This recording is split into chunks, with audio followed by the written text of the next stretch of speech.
Hello friends, how are you all? I'm Valya and today I'm going to discuss a very important video today because right now I'm starting from most expected questions of research. So which is very important in your upcoming exam which may be held in Feb or March. So start करते हैं फिर हम आज का lesson. So the question is which method of the qualitative research? कौन सा method है आपकी qualitative research का जो focus करता है language पे और meanings पे? जो कि किसको गिवन दिया जाता है टेक्स्ट को that are given to text for the purpose of creating and shaping knowledge and behaviour knowledge और बिहेवियर को शेप करने के लिए मॉडिफाई करने के लिए जो क्वालिटेटिव रिसर्च है जिस लैंग्वेज पे जिस मीनिंग पे फोकस करती है जो कि टेक्स्ट के फॉर्म में आपको दिया जाएगा पर्पस क्या होगा उसका कि आपके नॉलेज में आपके बिहेवियर में मॉडिफिकेशन लेकर आए तो वो आपका नैरेटिव रिसर्च होगा ग्राउंडेड थ्योरी होगा डिस्कोर्स एनालिसिस होगा या फिर ट्रेंड एनालिसिस होगा इट्स वेरी सिंपल जो आपका ट्रेंड एनालिसिस है जो आपकी ट्रेंडिंग एनालिसिस चल रही है वो कहलाता है नरेटिव रिसर्च जब आप किसी की ऑटोबायोग्राफीज पर रिसर्च करते हैं किसी की जिसे कहते हैं ना जीवन के ऊपर रिसर्च करना है स्टोरीज पे देखना स्टोरीज देखना या स्टोरीज बताना ऑटोबायोग्राफीज के बारे में पढ़ना तो आपका नरेटिव रिसर्च होता है ग्राउंडेड थ्योरी होता है जब आप स्ट्रक्चर्ड फॉर्म में रिसर्च करते हैं बिल्कुल बेस्ड रूट पे आके तो आपका ग्राउंडेड थ्योरी होता है तो लैंग्वेज और मीनिंग की बात कौन करता है वो करता है हमारा डिस्कोर्स एनालिसिस डिस्कोर्स एनालिसिस होता है स्टडी करना कि किस तरह से सेंटेंसेस स्पीच एक साथ बोले जा सकते हैं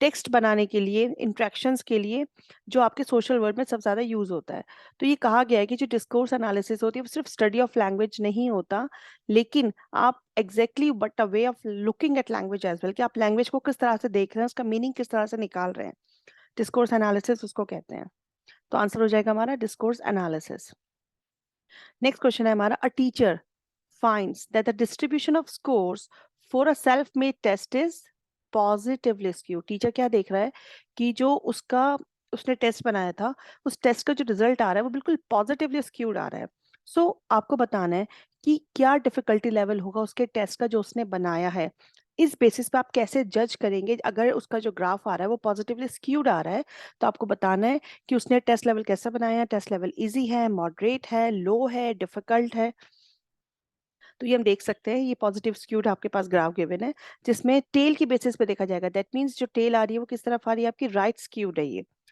पॉजिटिवली स्क्यूड है राइट स्क्यूड है और जितना भी आपका जो वैल्यूज आ रही है वो किस तरफ आ रही है लेफ्ट साइड पे आ रही है ठीक है ये आपका राइट टेल ऑफ डिस्ट्रीब्यूशन हो जाएगा पॉजिटिवली स्क्यूड में ये आपका सिमेट्रिकल होता है दोनों तरफ बिल्कुल इक्वल है नेगेटिवली स्क्यूड में क्या होता है नेगेटिवली स्क्यूड में लेफ्ट साइड पे स्क्यूनेस होती है जिस तरफ ये टेल होती है ना उस तरफ स्क्यूनेस देखते हैं और राइट साइड पे क्या आ रहा है यहाँ पे क्लस्टरिंग आ रही है तो अगर आपका पॉजिटिवली स्क्यूड होगा दैट मीन्स आपका राइट साइड पर डिस्ट्रीब्यूशन ज्यादा लंबा होगा तो आपका जो टेस्ट लेवल होगा वो कैसा होगा डिफिकल्ट होगा that means your test level is difficult और अगर यही चीज आपकी लेफ्ट साइड पे हो जाएगी तो यहाँ पे आपका टेस्ट लेवल कैसा हो जाएगा इजी हो जाएगा तो इस क्वेश्चन के अकॉर्डिंग हमारा क्या आंसर हो जाएगा दैट मीन्स आपका टेस्ट जो है वो पॉजिटिवली स्क्यूड आ रहा है that means your test is difficult अगर नेगेटिवली स्क्यूड होता तो आपका टेस्ट इजी हो जाता Which of the following statements are true for a historical research design? तो आपको historical research design के basis पे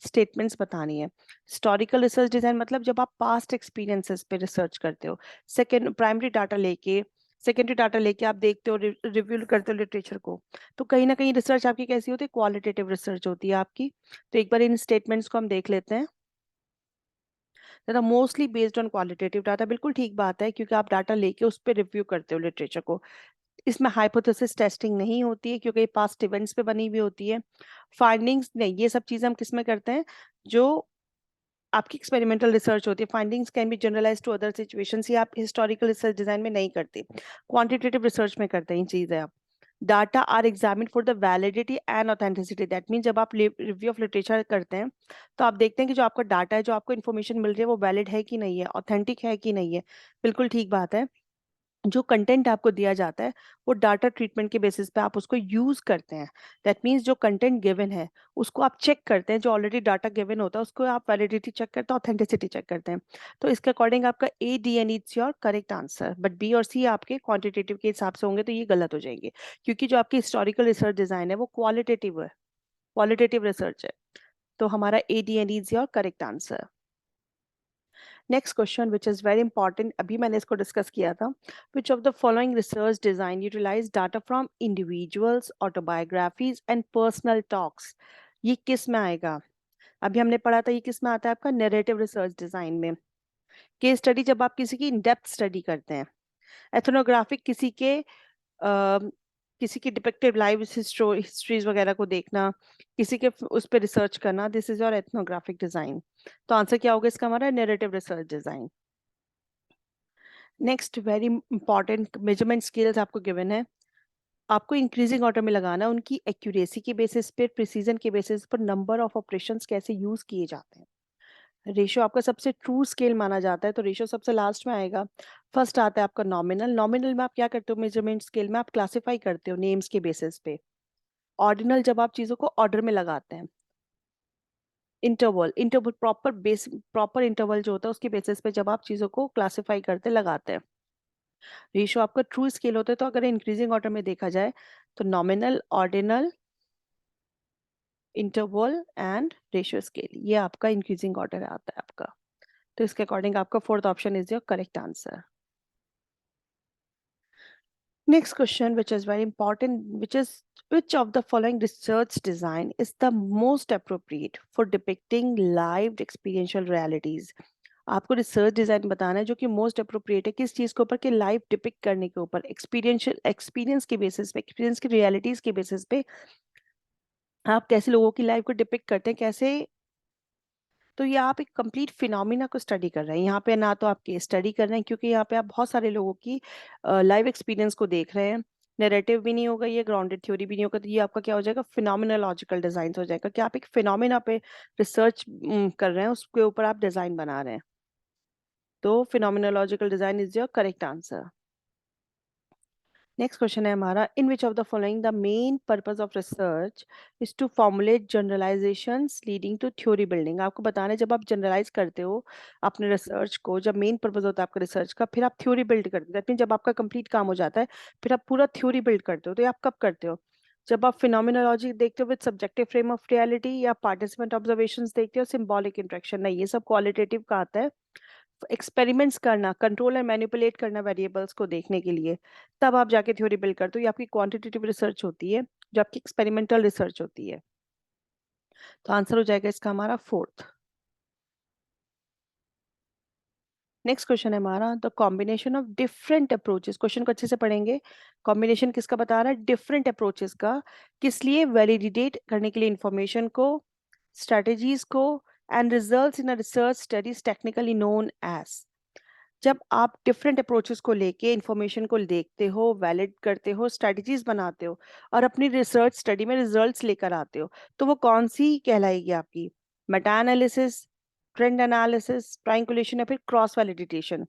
देखिए, ये आपका आता है ट्रायंगुलेशन प्रोसेस, क्योंकि ट्रायंगुलेशन में क्या करते हैं आप? दो से ज्यादा, टू और मोर इंफॉर्मेशन, डिफरेंट अप्रोचेस को लेते हुए आप अपने रिजल्ट्स को निकालते हैं. तो ये आता है आपका ट्रायंगुलेशन में. तो आंसर क्या हो जाएगा हमारा? ट्रायंगुलेशन. नेक्स्ट है आपका, an investigator commits type 2 error. जब एक इन्वेस्टिगेटर है वो टाइप 2 एरर कर रहा है, तो वो क्या कर रहा है? हाइपोथेसिस को रिजेक्ट करता है, ट्रू करता है, एक्सेप्ट करता है, या फिर फॉल्स करता है. जब हमारा टाइप 1 एरर होता है, ये मैंने आपको पहली क्लासेस में भी बताया था, दैट मीन्स के जो इन्वेस्टिगेटर है वो क्या कर रहा है? राइट कर रहा है, ट्रू कर रहा है. दैट मीन्स मतलब किस चीज को ट्रू कर रहा है? जो रिजेक्ट कर रहा है. दैट मीन्स आपकी नल हाइपोथेसिस रिजेक्ट हो रही है, और जब वो सही है तो उसकी रिजेक्ट हो रही है. दैट मीन्स वो टाइप 1 एरर कर रहा है. और टाइप 2 एरर कब करता है? जब वो एक्सेप्ट करता है नल हाइपोथेसिस को, और जो कि गलत है, फॉल्स है, उस चीज को जब वो एक्सेप्ट करता है तब आपका टाइप 2 एरर होता है. तो क्वेश्चन हमसे टाइप 2 एरर पूछा, दैट मीन्स जब आपका फॉल्स होगा और आपकी एक्सेप्ट की जाएगी नल हाइपोथेसिस को, तो आपका टाइप 2 एरर होगा. तो इसके हिसाब से हमारा fourth answer is your correct answer. Next question है हमारा, an investigator wants to conduct a study. एक इन्वेस्टिगेटर क्या कर रहा है? कंडक्ट कर रहा है स्टडी को. किसके ऊपर? Politically active student leaders. किसके अंदर? एक एजुकेशन इंस्टीट्यूशंस के अंदर पॉलिटिकली एक्टिव स्टूडेंट लीडर्स हैं, उनके ऊपर स्टडी कंडक्ट कर रहा है.